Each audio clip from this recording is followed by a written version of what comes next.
Hello, everyone. Bonjour à tous. Thank you, Deirdre, for that introduction and for everything you do for the community as President and CEO of the Shepherds of Good Hope. I'm looking forward to visiting the new units that are being built here in Canada that will allow you to help even more vulnerable people. It's great to be here with you, Minister Hussen and Mayor Watson, for this important announcement today. I'm glad Councillor Hubley can join us as well. This pandemic has laid bare gaps and inequalities in our society that we must continue to address. That includes the fact that far too many people do not have a roof over their head. And that's why we're here this afternoon.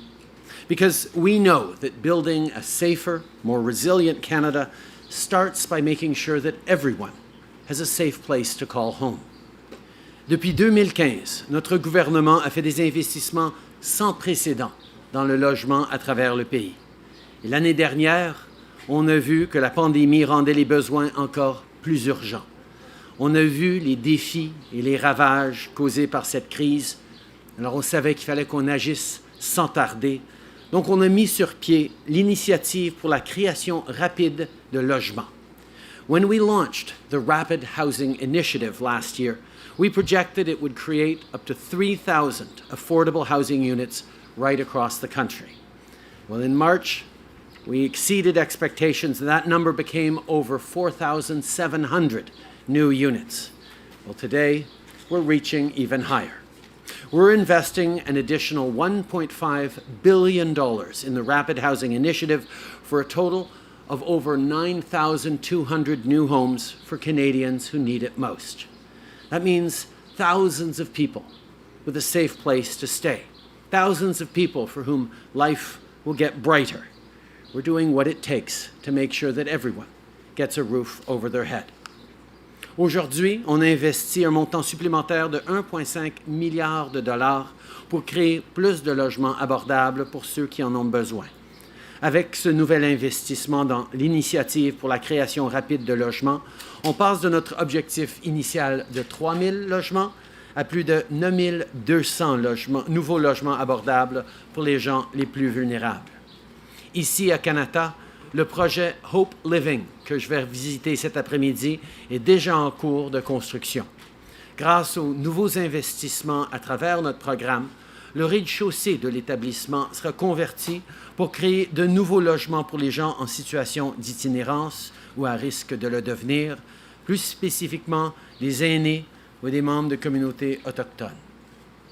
Pouvoir se loger, c'est un besoin essentiel. Alors nous allons continuer, nous allons poursuivre nos efforts pour en finir avec l'itinérance chronique dans ce pays, parce que tout le monde mérite d'avoir un chez-soi sûr et abordable. Ce qu'on a vu dans la pandémie, c'est qu'il y a encore beaucoup de travail à faire. Et c'est ensemble, avec des partenaires comme le maire Watson et des organismes comme les Bergers de l'Espoir, qu'on va continuer de le faire. The Rapid Housing Initiative is about real, positive outcomes for real people. We made a promise to end chronic homelessness in Canada in the coming years.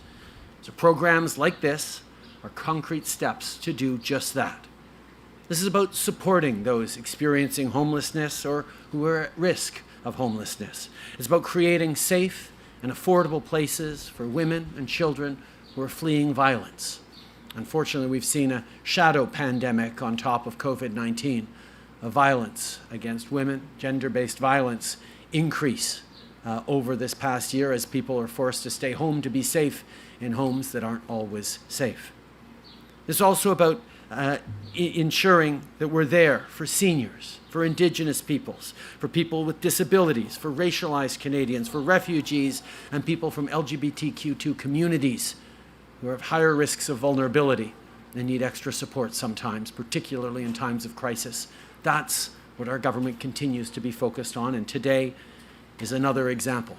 For a different example, one of the ongoing projects that received funding through the Rapid Housing Initiative is a partnership with Atira Women's Resource Society in Surrey, BC. They're developing a modular housing apartment that will serve women experiencing homelessness, including Indigenous women, trans and two-spirit women, and women who are struggling with substance abuse. One of the most important transformative things that a government can do is invest in housing. My friend Adam Fawn often points out that housing isn't just a problem, it's also a solution. Because with a roof over their heads, people can live a better life. They can get a good job and support their family. It's good for our communities, it's good for our economy. It creates and supports good construction jobs, but mostly it creates opportunities for everyone. And it's part of our plan to create 1 million jobs to drive Canada's recovery. Rebâtir en mieux, c'est de faire en sorte que nos communautés soient plus en sécurité et que notre économie soit plus forte. C'est aussi de s'assurer que personne ne soit laissé pour compte. Avec l'annonce d'aujourd'hui, on poursuit nos efforts pour créer plus de logements abordables et plus d'emplois pour la classe moyenne, des éléments essentiels de notre relance et de notre avenir. Et on se rapproche de notre objectif d'éliminer l'itinérance chronique au Canada. Before I finish today, I want to say a few words first about the heat wave in Western Canada. The temperatures recorded this week are unprecedented. Lives have been lost, and the risk of wildfires is at a dangerously high level. Our thoughts are with people who've lost loved ones. Yesterday, I spoke with Premier Horgan of British Columbia. Minister Blair spoke with Minister Farnworth of BC. The federal government, as always, is here to help in any way that we can. But today and for the coming days, let's continue to make sure we're there for each other. So check in with your neighbors to make sure that the senior in your building is doing well. Check in with your loved ones. We've seen more and more of this type of extreme weather event in the past years. So realistically, we know that this heat wave won't be the last. That's why investing in good, safe housing for the most vulnerable is so important. Je tiens aussi à souligner que notre nouvelle loi sur le climat a été adoptée par le Sénat hier.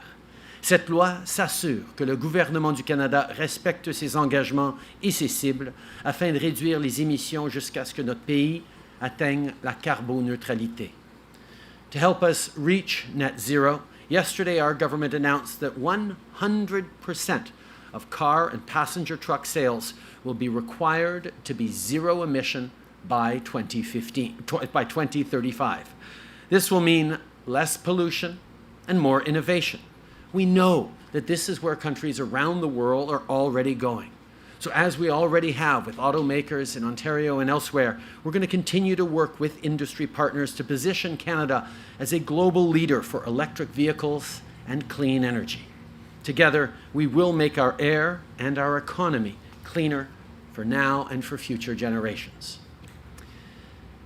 On the eve of Canada Day, the horrific discoveries of hundreds of children at the sites of former residential schools in BC and in Saskatchewan have forced us to reflect on the historic and ongoing injustices that Indigenous peoples have faced.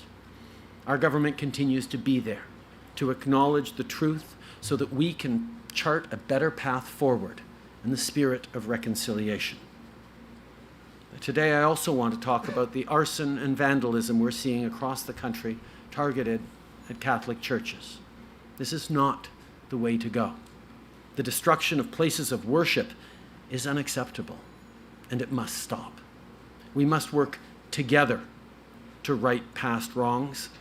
Everyone has their role to play, not just institutions and organizations, but all Canadians, Indigenous and non-Indigenous, need to take tomorrow, yes, to celebrate the country that we are, but also to reflect on all the work we need to continue to do and understand with respect and compassion that some of our fellow Canadians don't feel like celebrating tomorrow. And we need to pledge to ourselves and to all Canadians that we will be part of working together to build a better future for generations to come. We will work together to right past wrongs. That's what we'll continue to do.